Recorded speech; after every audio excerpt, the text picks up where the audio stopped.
Hey there, I'm Curly, and welcome to Unfiltered and Undiscovered, the podcast where three music lifers dig into the songs, the stories, and the legends of music that may not have crossed your radar yet. But if you're new here, let me set the scene. I'm the punter, the guy who swears that the best music, the best Australian independent music, was in 1986. I've got the record collection to prove it.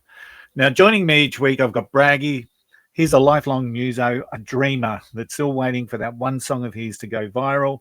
He knows his stuff and he loves digging into lyrics.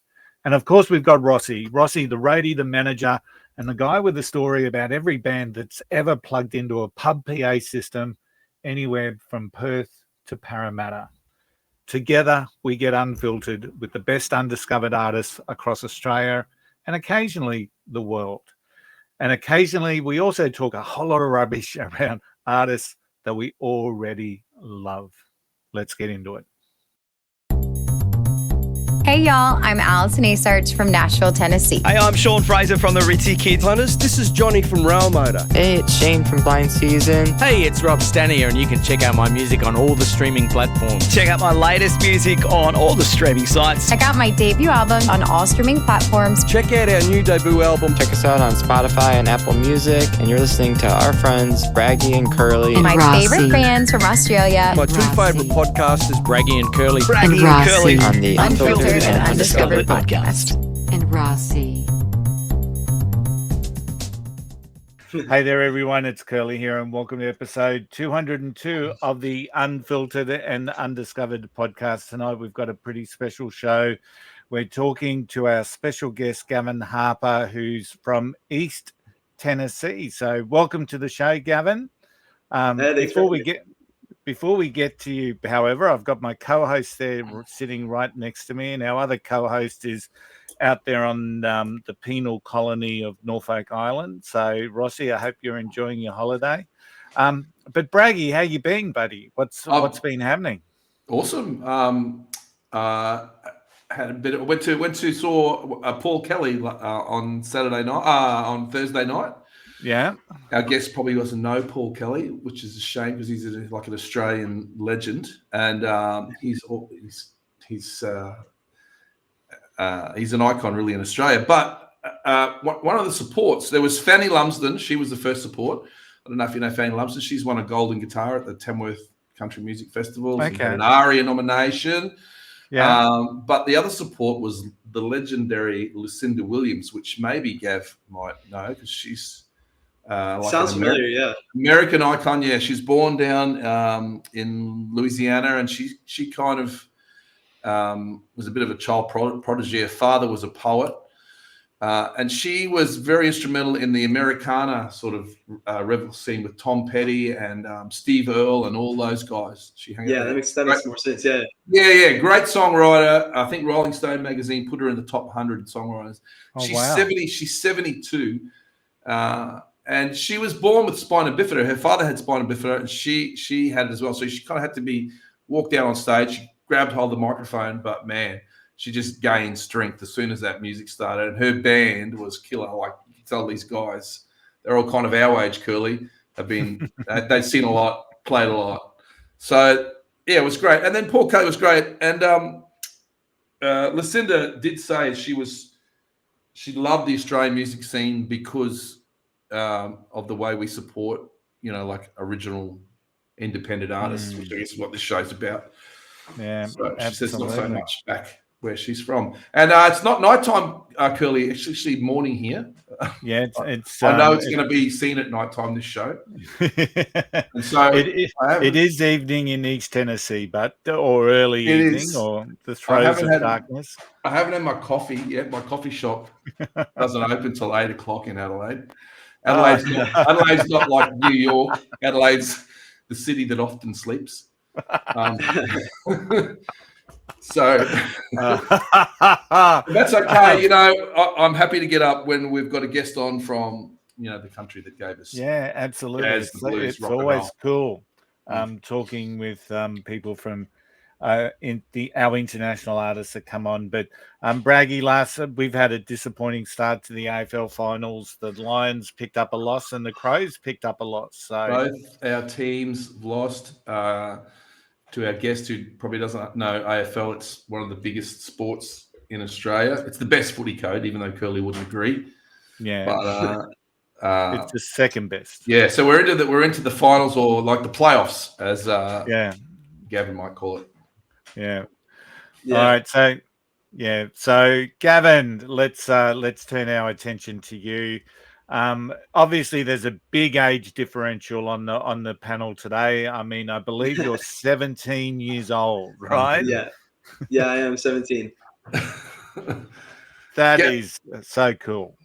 Gab, I usually like to start off with finding out, just for our listeners, find out where music kind of started for you, when it first became a thing, like your earliest memory of when you thought this is the thing I want to do. Like, was your parents musical, or how did it all kick off? Yeah, when I was little, I always had music playing, like wherever I was.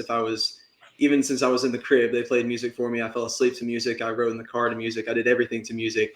And my parents bought me like a little kiddie guitar when I was really little. And I walked around and pretended like I could play it. And I would sing people happy birthday, and they would pretend like it was good. But yeah, that's probably the earliest memory of music that I have. And from there on out, I always loved music. My favorite band growing up was U2. So they were a huge inspiration on my stuff. And I still love listening to U2. So yeah, it's great. But I think that's definitely where it came from, was just my parents always had music on. I was always listening to music, dancing to music, playing music. So I think that's probably where it came from. Yeah, that's interesting. Like, straight away, you answer some of the questions I'm going to have for later by saying that one of your favorite bands is U2, because Curly and I were talking just before you came on about it's really hard to put. Not that we like putting people in genres, but it's kind of hard. And I guess it's because you're young as well. But sometimes a couple of your songs, when I first started listening, I thought this sounds like a band from England, from Britain. It sounds like almost like an emo band. Some of your stuff sounded like you might know this band, Curly, with orchestral maneuvers in the dark. Yeah. There's a lot of people that say stuff like that. Like, it's kind of similar to that. And especially when I'm promoting music, if I ever need to like relate it to something, that's what I relate it to a lot of the times. Is there's a lot of European artists that sound more like me. And in America, I guess it's different, but I don't know. I guess my stuff sounds more like the stuff in Europe. I didn't know that until I started marketing it and finding out that people liked it and compared it to that kind of thing. Yeah, I mean, you can kind of say you might be like a bit like that post-grunge sort of era with bands like Good Charlotte, but they're all guitars. You got so many other instruments that I hear in your stuff, which sets you apart, makes it different. So we'll just talk about this album, Entropy. I looked up. Yeah.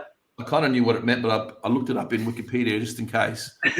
Entropy is a tendency toward disorder, deterioration, or chaos in the system. So I'm figuring you're American, and I can kind of see where you're coming from with chaos in the system.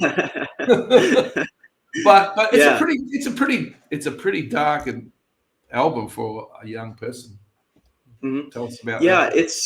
It's kind of just a way for me to work through the feelings of loss or kind of grief in a way. Yeah. And it's a way of kind of not moving through it, but also bettering yourself in that grief and making yourself come out looking better. You know what I mean? Just kind of evolving from something bad or sad that happened.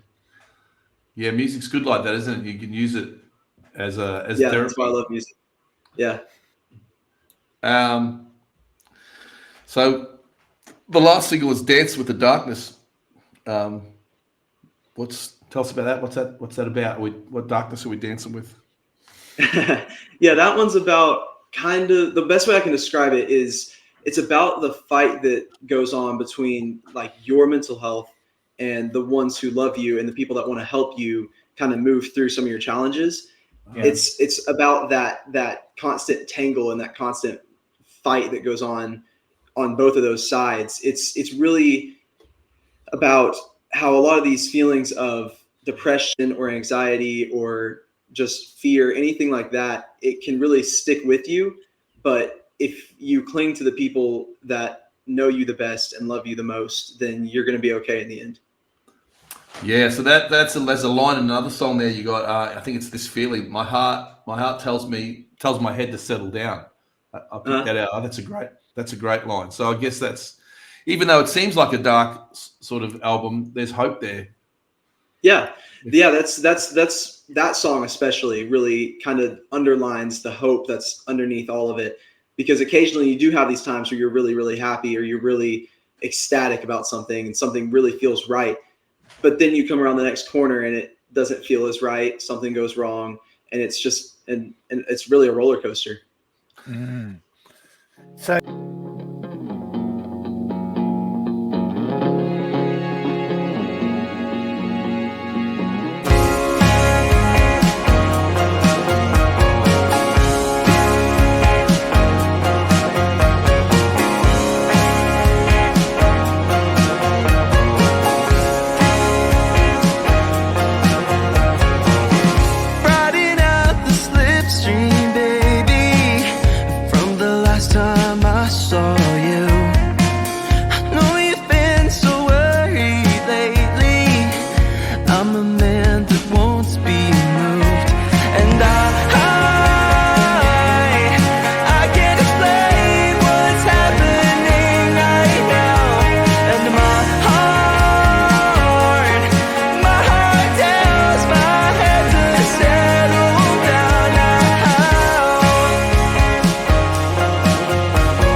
So Gavin, is it just you? So do you have a band, or you just get the sense that you're doing everything. You're producing, you're marketing, you're doing the whole shebang.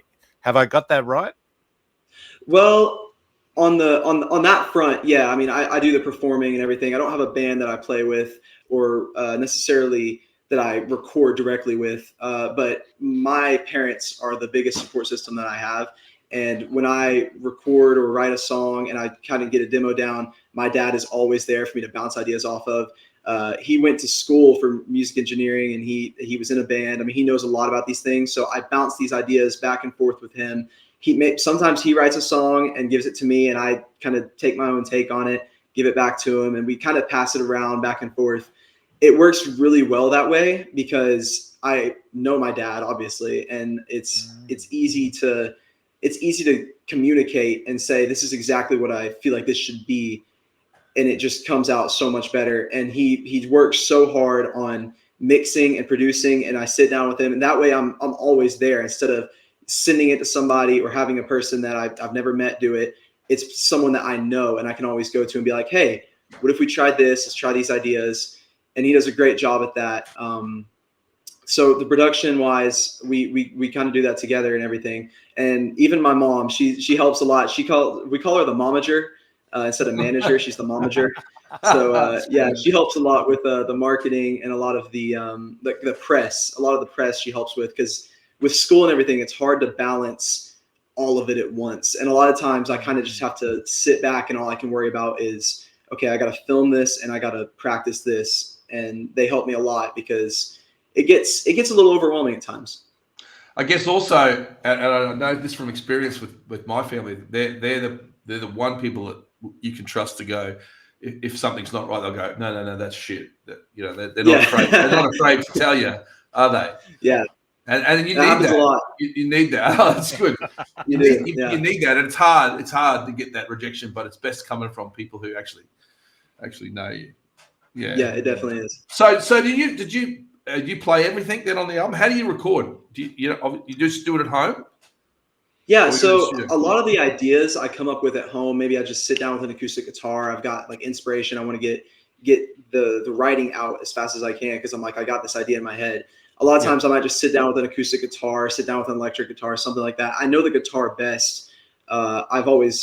That's what I played when I was in like third grade. And ever since then, it's always been my number one instrument. So if I need to write a song, I'll sit down with that. And then I'll go into the studio and I'll have everything around me. And that's where I can really build off the original idea I had and build it into a true demo. I think that's how a lot of the recordings come along. And so sometimes it's more of I just came up with this weird sound in the studio and I gotta figure out what to do with it. But yeah, I think it's more of, I have the ideas at home and then I'm like, let me go into the studio and see what I can do.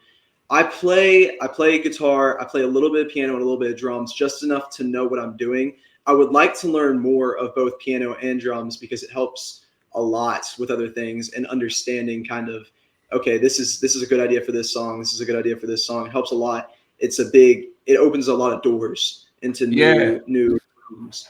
When you learn another instrument, especially drums, you understand guitar more, like where it fits, where it sits. So you go to when you say studio, there's like a studio somewhere near you. You go in there, or you go.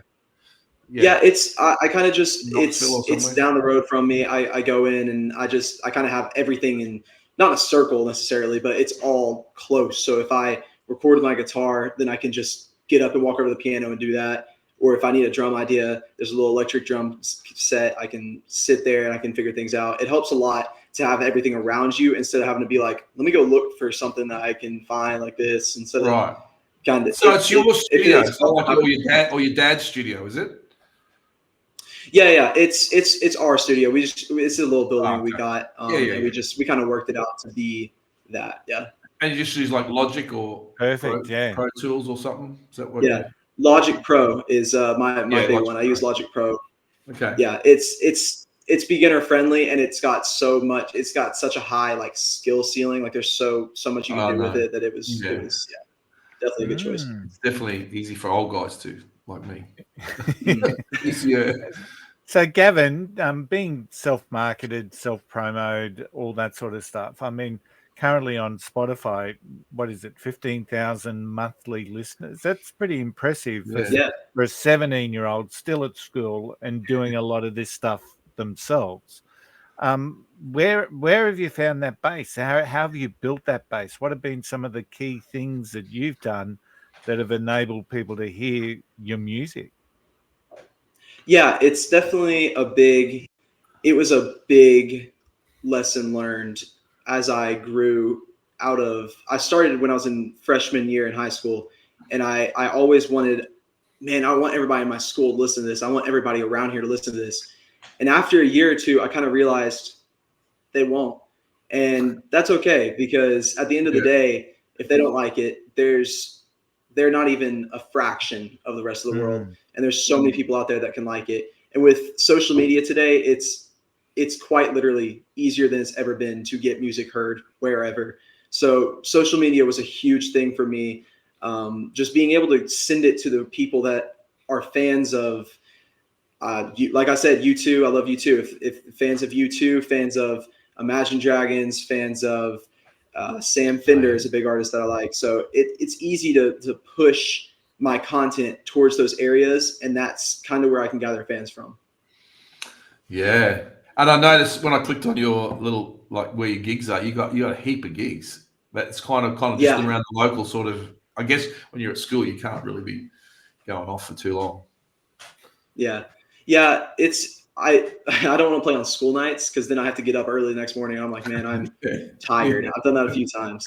But on the weekends, I'm definitely pretty loaded with gigs. But I love playing them. It always makes me so happy. It's especially a challenge too if I'm at a show that maybe people there don't know me yet. Let me get their attention. That's one of my favorite parts is working for it, because it's a lot of fun and it pays off so well when someone really likes the music and actually, grabs a card and looks me up and all this stuff. And that's definitely the coolest part of performing, is getting fans right there and then.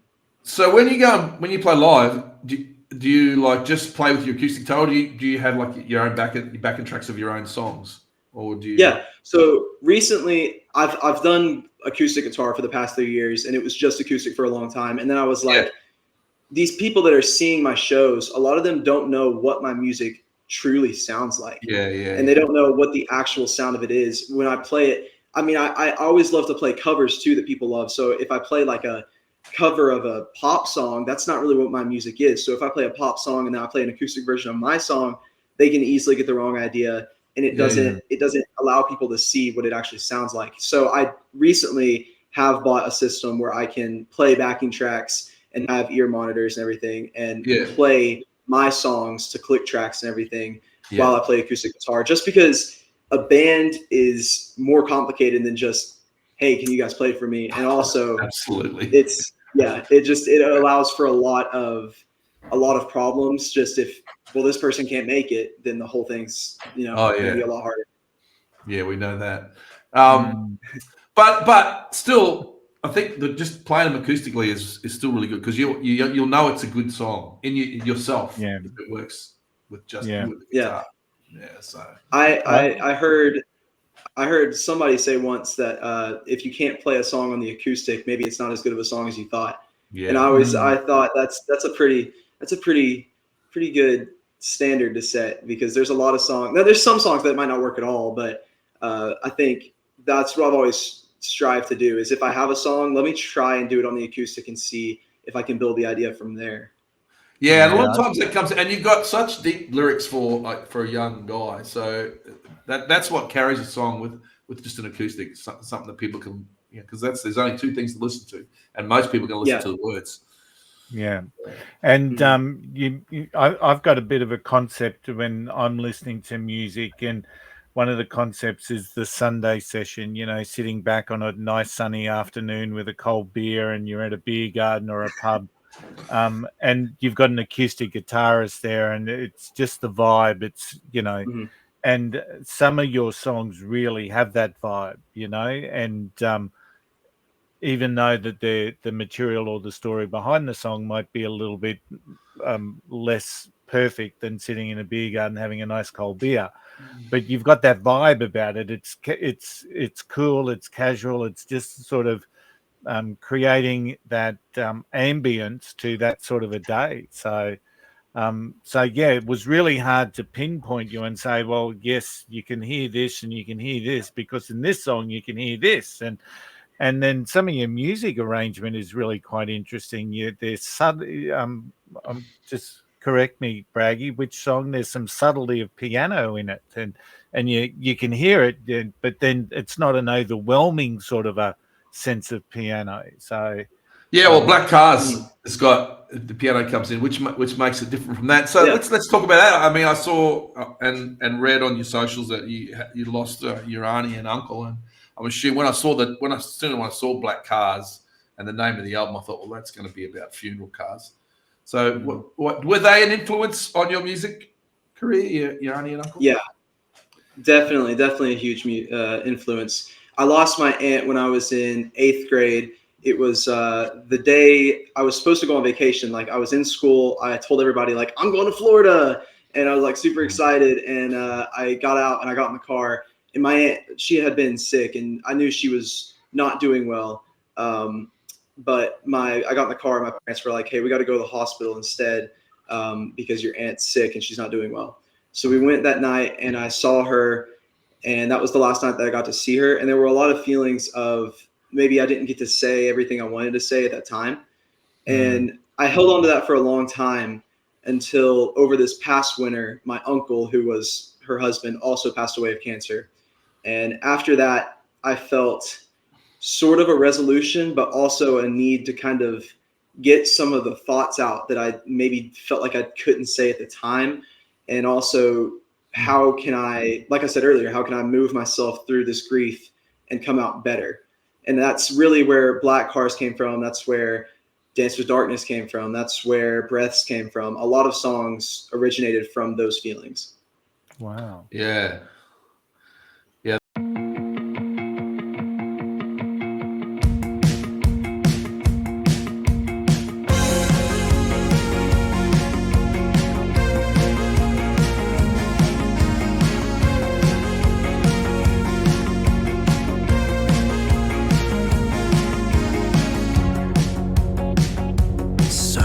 Another one,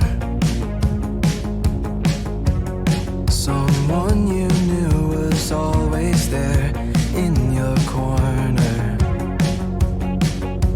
You know you paid the cover once, but it always wants to steal from your storyline,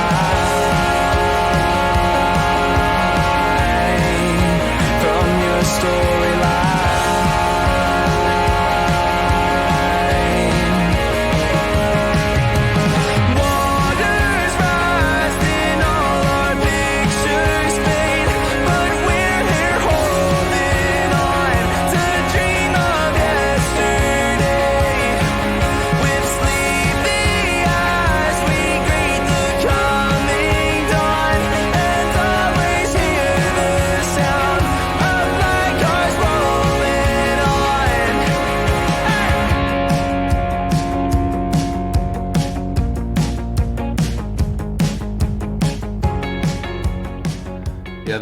that's good that you use your songs to do that. We have a lot of people. We've had a lot of people on the show, Curly, haven't we? That some people who work with music as their job in therapy with people. So, absolutely. One song I really want to ask about is "Dear Isabella." It's always the last song on an album or a thing that it's just people go, "Where am I going to put that?" It's so different. I know. I'll just put it at the end. What interests me straight away is in D flat, which there's not many songs that I know of that are in D flat. It's got that really interesting start where you're kind of pedaling on the thing, a little bit dissonance. So tell me about what's that about? If you can, if you can't, that's fine. Yeah. Well, so it's funny because I wrote that song at like 3 a.m. one morning. I was up super late, couldn't sleep. Wrote it, and I was like, man, I hear this idea, and it's got the name Isabella in it. I don't know an Isabella. What am I going to do? So I kind of built this whole song around the idea that Isabella is like, it's a person. It's not a person necessarily, but it's just a name that stands for the future. Yeah. And so it's a whole letter to the future rather than a letter to an actual person. And there's a lot of people that after I put out Entropy that were like, "Who's Isabella?" And I was like, secret. But that's the beauty of songwriting. That's why it's so good. You're allowed to make up characters and do stuff like that. That actually, now that I'm thinking about that song, it kind of, and I can tell it's a late night song because it's really sparse and you can hear that thing in it. It reminds me a bit of.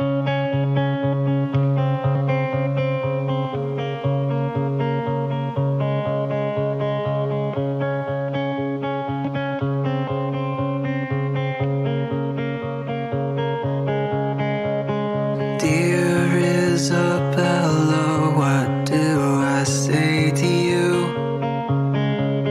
'Cause the words seem to falter every time I write. Dear Isabella, what is it like for you? Waiting out under unhidden limelight.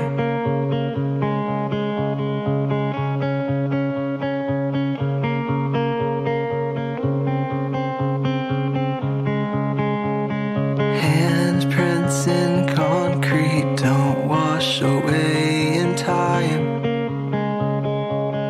Don't wake till coffee, it makes the day go by.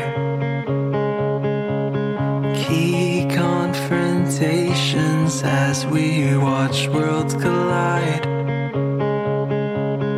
Others still waiting for some sign. But I see your bright light, and I know I'll be alright. So get out your car, don't let the stars. It was a bit of, I think, maybe Ben Folds 5. I don't know if you know who they were. They were an independent band from the I States. think I know who you're talking about. Yeah. So that's pretty cool. And then Chimney Sweeps is the other one. You got mandolin in there. Yeah. I guess if you're at the bottom end of the Appalachians, you can't not have a bluegrass instrument. Yeah. No, I've actually used mandolin before in a few demos and a few of my songs. I love using it because a lot of times when I tell people I do music around here, they're like, "Oh my gosh, you do country music?" And I'm like, no. So I always love to put it in there kind of as a joke, but also I think it sounds cool. And it's kind of one of those instruments that people overlook to put in other genres, but it can fit in different places. It's not just a country thing, especially if you work with it to sound a little different. I think that's another cool thing about music is that you can pull ideas or sounds from a million different genres. Yeah, and that's what stands you out. You know, that's what stands you out. So but seriously, I mean, Nashville to me is more of the capital music of music. Let alone, I mean, I know it's got a very strong focus on country music, but walking down Broadway and going into the honky tonks, yes, you're getting country music, but you're also getting some of those deep American classics that are being played just about in Yeah. every single bar. So, yes, it's got a very firm reputation as the capital city of country music worldwide, but I just think it's the music capital city. It's just a place. And I guess leading on from that, do you ever get down there and do some gigs around Nashville? I would love to do some gigs around Nashville. I actually was down there not too long ago for an American Idol audition. That was interesting, and I love going around there. But no, I'd love to get some gigs in Nashville. It's super oversaturated with every kind of music genre, especially actually. I was talking to a friend of mine that he's played in Nashville. He's played in a few different places because the community around here of musicians is smaller, and you get to know people a good bit. And he was telling me, like, Nashville, it's still like the country music utopia of the world, but alternative rock or just rock music in general is making a huge resurgence, especially in Nashville. So he was like, you should definitely look down there for some shows. So I'm going to look down there. It is really hard that I'm not there though. So I'll have to work through that, but I would love to play at least one show in Nashville just to say I did it. Yeah. You're right. I see so many bands, no matter what genre, and it says, "Oh, it's recorded in Nashville." So there's so many studios there. Yeah, absolutely. Yeah. And the from what I can gather, it's the people, the session musos, it's the full-time musos that are making the money, and not necessarily the honky-tonk band. So, you've got me intrigued now. Audition for American Idol. So, how did that go? Or are you under an embargo? Or what was that experience like? It was interesting. I went in there and I was in like a big convention like type room, just like so many chairs of people. And I went into one of the little cubicles, or I guess those little small divided rooms. And I went in there, and there was a lady there, and that was judging, and there were like 3 of us in there at a time. And she was like, "Okay, so if you guys want to play like 1 or 2 songs, you can." So I played, if I remember correctly, I played "When Doves Cry" by Prince, and I also played "Dial Drunk" by Noah Kahan. So I played those 2 songs, and she was like, "Yeah, that's great. You'll hear back from me in a little bit." And I walked out, and you'll hear back from us in general, like if you made it or not.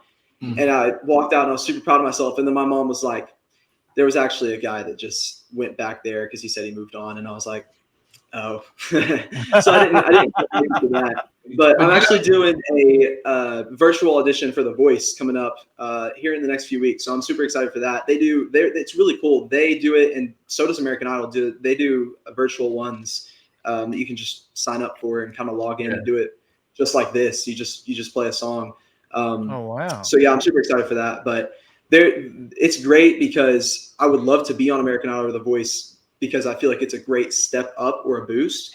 But also, you don't have to. I mean, there's so many paths that you can take to. Yeah, don't be disappointed. We've had experience with a lot of people on the show that have been to the Australian version of both those shows and have got on, and they've found it very, very confronting and tricky. So don't be disappointed you don't make it. You might have dodged a bullet, Yeah, and sometimes you get leverage out of actually, because one of the bands that we spoke to here is a band called Vixens of Fall, and they're like a mother country rock outfit, right? So they went on, and they're 3 sisters, and they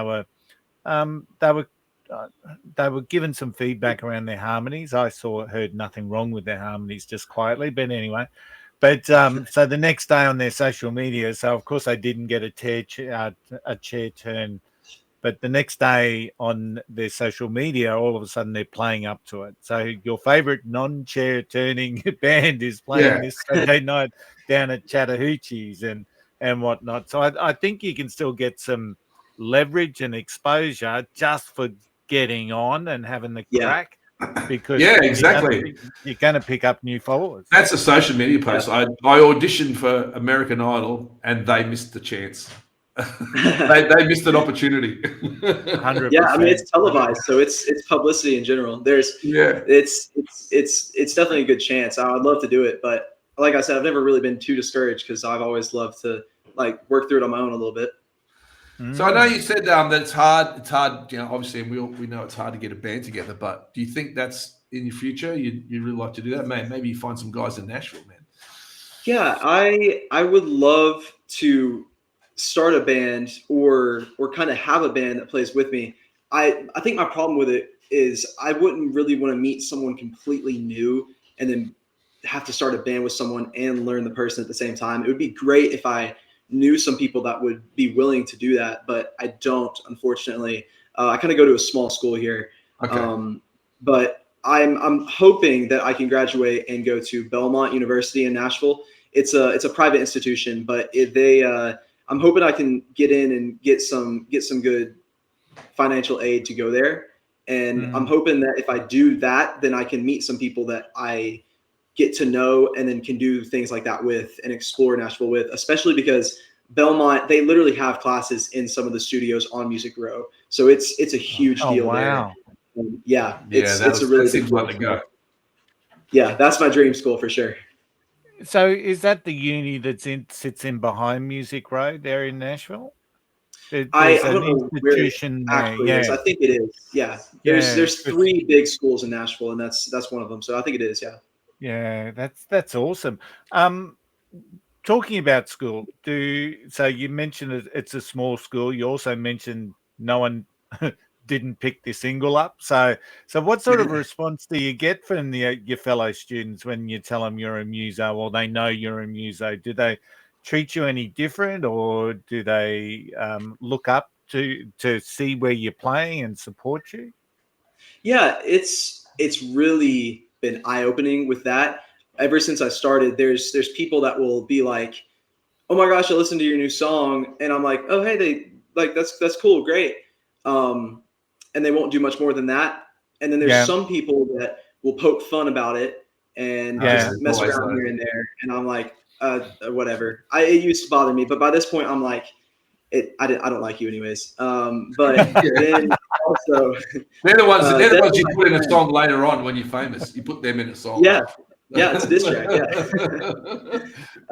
But my friends, they're definitely one of my bigger support systems. They care a lot, and they've been to so many of my shows, and so it is eye opening because there's going to be a percentage of people that want to make fun of you for it. There's a percentage of people that don't really care, and then there's a percentage of people that really do care and really want to see you go far.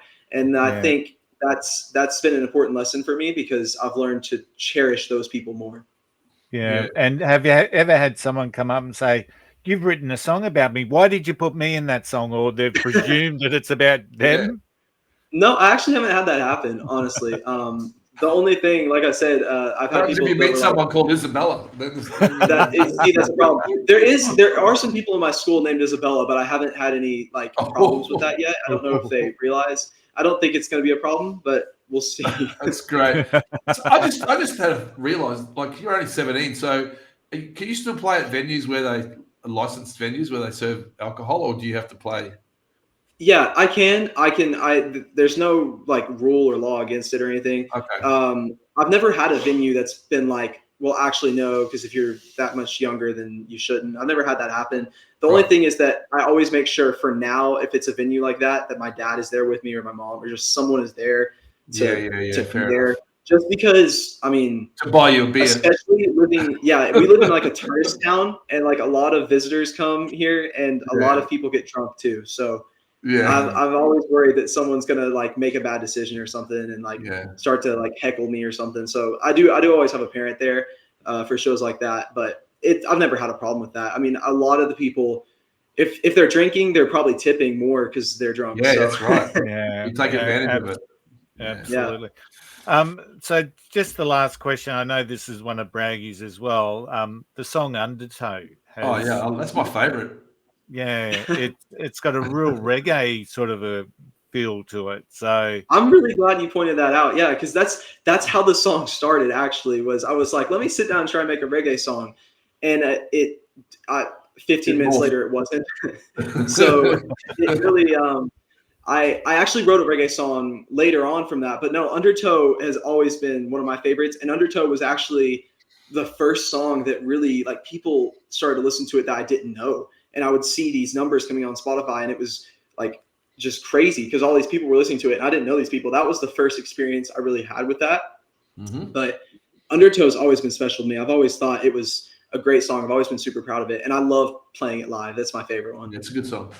Yeah, that's good. Well, mate, I just reckon you just keep keep bringing those other instruments in, exploring all the genres, write some more reggae, whatever. Yeah, for sure, I will. Yeah, change it all up. So do you do physical CDs? I can see you've got some merch out there with T-shirts and whatnot, which is pretty cool. And as we know, we don't get money out of Spotify, really. So, or many of the streaming platforms. So do you do a physical CD that you sell off at gigs as well? I want to, and I've thought about it, especially now that I have Entropy out. I've thought about doing that. It's a little hard. CDs aren't terrible, but you have to make a batch of a certain amount. And I'm like, since I have an EP, that's probably worth it. But I haven't really pulled the trigger and been like, yeah, let's do it. Vinyls are a lot harder too. I would love to print vinyls, but it's just, you have to print at least 100, and that's like $2,000. Yes. And I'm like, they're not going to get bought up right away. So it's that I'll probably wait more for like an actual first album rather than an EP to have the vinyls. But no, CDs I've been looking into, and I think I am going to probably buy a batch just to have on me. Yeah, vinyl would be good. All three of the acts that I saw on Thursday night, obviously they're bigger acts, but vinyl's a major part of the merch now. It is. Yeah, 100%. And it's probably one of the only ways an artist can truly make some money out of getting out there and doing their gigs. So, what's next, Gavin? So you've got Entropy out, right? So what are your up and coming plans? I mean, obviously you're looking at finishing high school, going off to Belmont, but musically, what are you looking to do? Yeah, I've got a few things I'm working on now. I'm kind of in the in-between state of I've got demos left and right, and now I kind of got to be like, which one of these do I want to put out next? There is a song I will say that I've been working on a lot, and it's been changing. Feels like it changes its sound every week. So I think it's gonna be a good one though, and I'm really excited. Once it kind of lands in one place, I think it's gonna be a really good song. I've tried a million different ways to do it, and I think I've got a few good ones that I'm gonna stick to, and I'm gonna decide, all right, this is the one, and put it out there. Awesome. Where's the best place for people to follow you on socials? What's your favorite platform? Definitely TikTok or Instagram. You can look up Gavin Harper Official. But I'm also on Facebook. I'm on YouTube. I'm on anything like that. You just look up Gavin Harper Official and you can find me. Awesome. Well, if you put some more music out and you want to come back on, just reach out to Curly and for sure. We'll try and make some more connections in the States. And who knows, mate, you might end up touring down here. Hopefully. I really hope so. My mom she's a huge fan of koalas. She actually wanted me to ask you guys how expensive it would be to like ship a koala to her. Not allowed, unfortunately.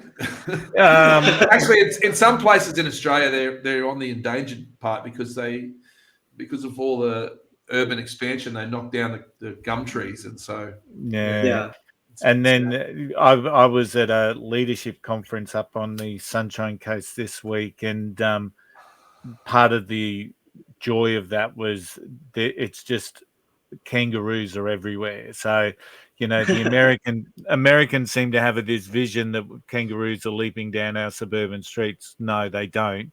But sometimes you'd be forgiven for thinking that if you're at the conference. So just outside my room, there was like a family just eating, a kangaroo family eating on the grass and just treating us like, you guys don't scare us.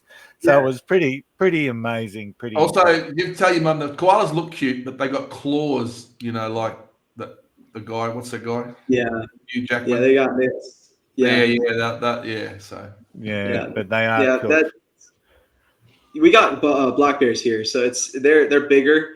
But they're just as chill as koalas. Like people are either scared of them or really want to pet them. And I'm like, if you just leave them alone, they really are not going to mess with you. Like we've had so many bears that come around here and they'll occasionally get in our trash, but other than that, they just mosey on around and they really don't care at all what you do. That's fascinating. That scares me. Yeah. I've come around my car a few times and there's just been one standing on the other side of the car, and it's a little scary, especially when our dog at the time, he like freaked out and started going, his fur started to stand up on his back, and he was like barking at this bear, and this bear was like, "Get out of my face. Like, what are you doing?" It was funny. Oh, that's cool. That is awesome. Gavin, I'll make sure your links are in our show notes, and we'll be adding some of your music that we've talked about tonight into the Unfiltered and Undiscovered Every Damn Song playlist that's available on all the major streaming platforms. But it's been awesome chatting with you, your evening, our morning. So it's been absolutely cool hearing a little bit more about the music. Next week on our show, we have got heavy metal band from Perth, Australia, Belgravia.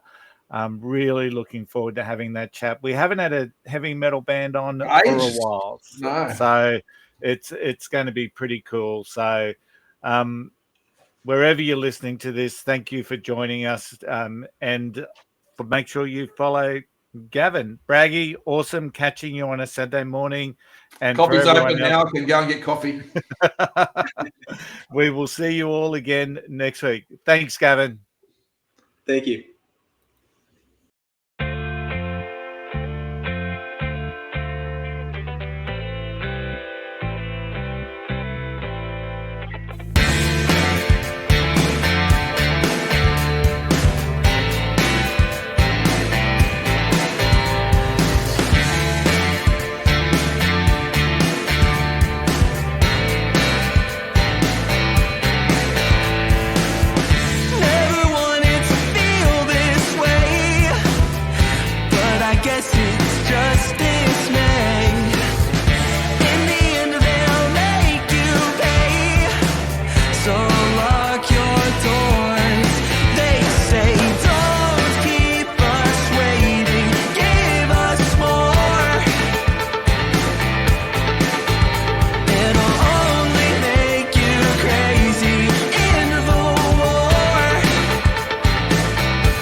For this episode of the Unfiltered and Undiscovered podcast. If you've liked what you've heard, please do us a favor. Hit follow, leave a rating, and share it with a mate who needs some new music and a little bit of laughter in their lives.